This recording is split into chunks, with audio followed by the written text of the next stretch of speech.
On May 28, 2020, 3 days after George Floyd's death, the United Nations High Commissioner for Human Rights, Michelle Bachelet, issued a public demand.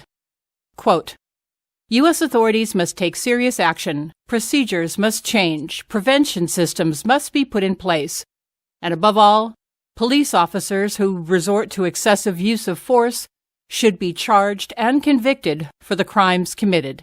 Unquote. 4 days later, on June 1st, the United Nations Secretary General issued a statement of his own. Quote, grievances must be heard, but they must be expressed in peaceful ways, and authorities must show restraint in responding to demonstrators. Unquote. On June 3rd, 2020, Floyd's family and legal representatives filed an urgent appeal with a UN working group in care of the High Commissioner for Human Rights, Michelle Bachelet. They requested intervention in Floyd's legal case and for the UN to make recommendations on how the U.S. can institute systemic policing reform.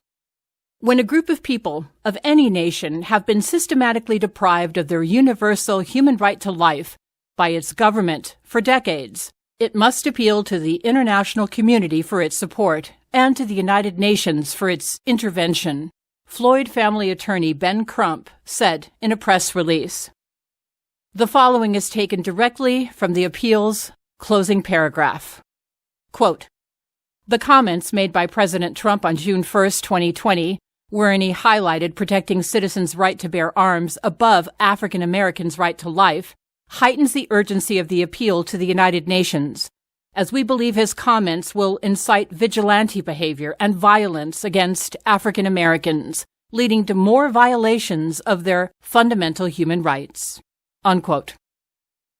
Folks, this has been the international swamp's endgame for multiple decades.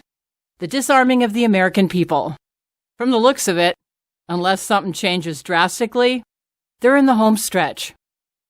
I've provided a link to the appeal's full text in the production notes below this video. Please share this. Thank you. For Headlines with a Voice, this is Nancy Morgan-Hart.